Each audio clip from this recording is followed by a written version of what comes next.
Selah. An intentional pause for reflection and connection.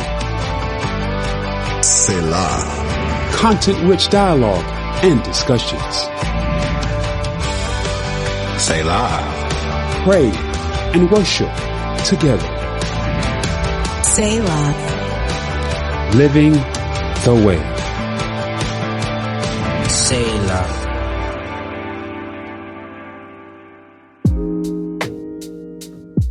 Hello and welcome to Selah. You are in the right place at the right time and with the right people. Isn't it great to be with others where you can rest, reflect, and enjoy genuine fellowship? We hope that as you take time today to pause and connect with others, that you will leave feeling refreshed and blessed. Have you ever heard or said the words yourself, "That's not fair"? Probably more than you can count, right? I'm sure you've heard kids say it a lot of times, and that's because we are born with an innate desire for justice. People and even children can sense when things are out of balance. It's a part of the inner desire we all have for things to be right. We are created to live in that kind of environment. But real peace must include fairness. I love this quote by Dr. Martin Luther King Jr. that says, "True peace is not merely the absence of tension, it is the presence of justice."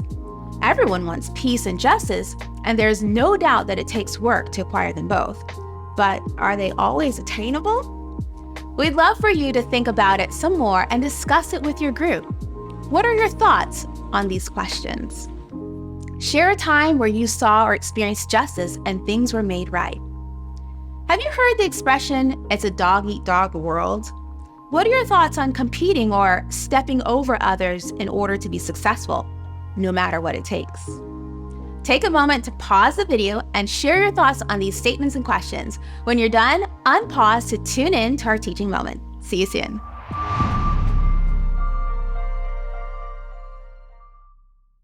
It was my freshman year of high school. I remember it like it was yesterday. It was a typical day in November, and you could smell the crisp fall air. You could hear the leaves crunch under your feet and see the leaves changing colors. I walked into my history class, found an empty seat, and took out my notebook and pencil, ready to learn.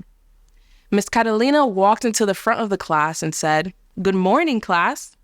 "Good morning, Miss Catalina," we all responded. "What do you know about the history of Thanksgiving?" she asked. One of my classmates raised their hand eagerly and said, "In 1621, the Pilgrims and Native Americans shared a meal together in Massachusetts. It was the first Thanksgiving." Okay. What else do you guys know?" she asked again.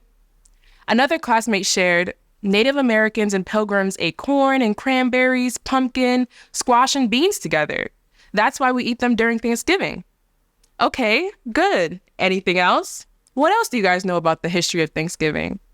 Another classmate raised their hand and said, "Ever since I was young, every year we made hand turkeys. So I don't know what that's about, but it has to do with the history of Thanksgiving, right?" The class and Miss Catalina laughed. But that was our last laugh we had that day, as Miss Catalina explained the true story and history of Thanksgiving. She shared that what we knew about Thanksgiving was actually one-sided. She shared that what we had been taught by our teachers, textbooks, and shows was not the whole story. What we learned about Thanksgiving was whitewashed and did not include the stories of Native Americans. The Native American side and experience of Thanksgiving was actually removed and excluded from our history. She taught us that there was indeed a Thanksgiving meal in November 1621. However, it was not a friendly meal. In fact, there was no record of the Native Americans, specifically the Wampanoag tribe, being formally invited to a friendly meal at all. The Wampanoag tribe actually gathered an army of 90 men in response to gunshots they heard from the European pilgrims, and that is how the Native Americans and pilgrims came to be together that day. At arrival, the Native Americans were forced to join an alliance with the pilgrims out of survival and not out of friendliness. She shared that for years prior to the first Thanksgiving, the Native Americans and European pilgrims were at war. Before the Pilgrims arrived in America, the Native Americans happily lived on the land for 12,000 years, and it was upon their arrival the Pilgrims stole their land, brought deadly diseases to the land, and stole their food for their survival. That is why there was native foods such as corn and cranberries, pumpkins, and squash at the first Thanksgiving. The Native Americans were victims of theft, forced removal, and slaughter. It was for their survival they sat with their enemies and formed an alliance to survive rather than endure the injustice at the hands of the Pilgrims. Ms. Catalia then wrapped up her lesson sharing that Thanksgiving was celebrated each year by the Pilgrims as a religious time to thank God for their survival on new land, while the Native Americans continued to be killed, starved, imprisoned, and enslaved. When she was done, you could hear a pin drop in the room. Everyone was in shock because everything we knew about Thanksgiving was a lie. It was not the full story. I remember leaving class and I looked at my friends and all we could say was, what do we do now? What do we do now with this new information? Should we continue to celebrate Thanksgiving knowing the truth? How can we celebrate the day knowing the injustice that happened and continues to happen towards Native Americans? We were battling the tension between what we once knew and what we now knew. And you may be asking yourself the same thing.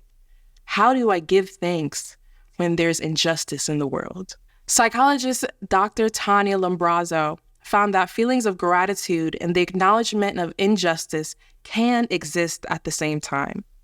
While it may be an uncomfortable space for many, she found that injustice actually pushes us to experience gratitude with a wider perspective.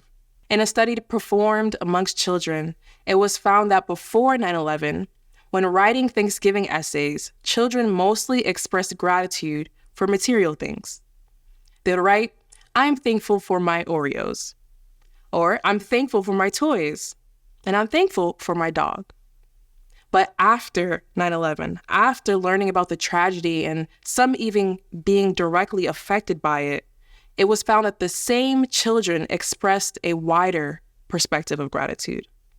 Less children expressed gratitude for material things and instead expressed gratitude for policemen, firefighters, and even their teachers that kept them safe.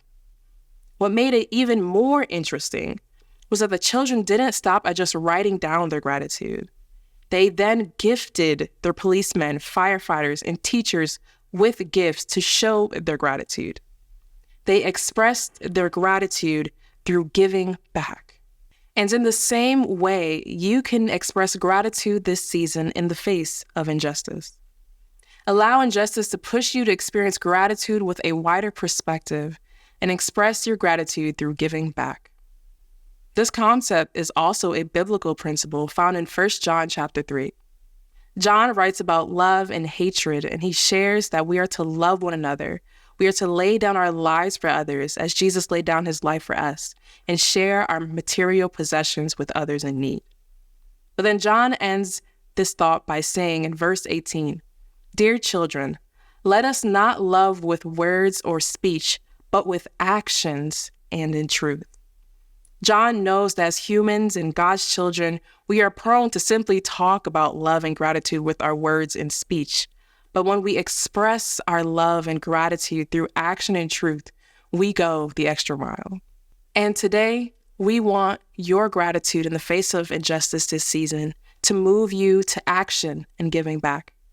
Here are 3 ways you can give back this season, knowing the injustice that happened and continues to happen toward Native Americans and other marginalized groups around the world. 1, give back through acknowledgement. Acknowledge the injustice that occurred and occurs to the marginalized. Learn about their stories, experiences, and existence. You may find that your experiences in life are different, and that is okay. Stray away from comparison. Rather, listen and think about the biases you may have that may cause you to not accept another's experience. Specifically for this season, acknowledge whose land you are on at this very moment. That's right. Take out your phone, Simply go to www.google.com, type in your zip code, and then type in Native American land, and find whose traditional territories you're residing on. Take a minute to learn about them and honor their relationship to the land. Number 2, give back by becoming an ally. Becoming an ally means you actively support the rights of a marginalized group without being a member of it. Being an ally, you may find yourself advocating for these groups to policy and lawmakers, but allyship also starts with your friends and family members.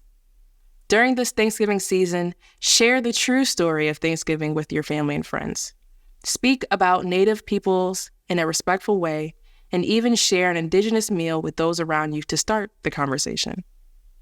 And number 3, give back through support. Many marginalized groups find themselves disadvantaged due to the injustices they've experienced. As of 2023, Native Americans are more likely to be obese, have high blood pressure, be suicidal, experience sudden infant deaths, and more due to the injustices that have occurred to their people throughout history. Allow your gratitude this season to move you to support Native-led initiatives that seek to aid these issues with your time and money.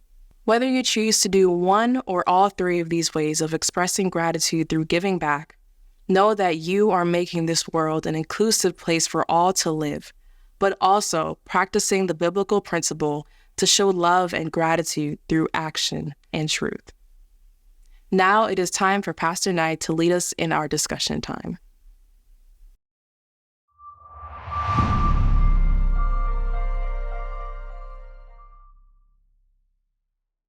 Thank you, Pastor Gina, for that insightful and encouraging lesson. So now it's time for your group to discuss these questions based on this powerful teaching. Number 1, when is the last time you challenged a common story or understanding about a marginalized group?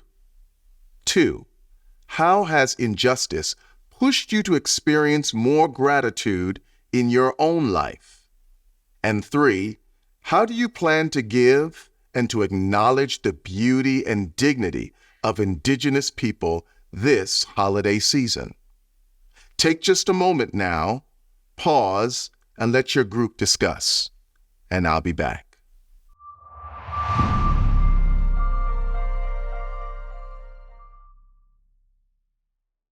Thank you for participating in Selah today and also for supporting Selah through your giving. Your donations make this possible, and we appreciate your generous support. Giving is always simple, and the easiest way to do it is to connect to our website, revisionchurchatlanta.org, or our PayPal, where you can give easily there. We continue to thank God for all that you give, and we trust that God will stretch it like only God can. We hope this special Selah Saturday has warmed your heart, and we wish you a wonderful, safe holiday season filled with connection, closeness, and genuine love. Happy Thanksgiving.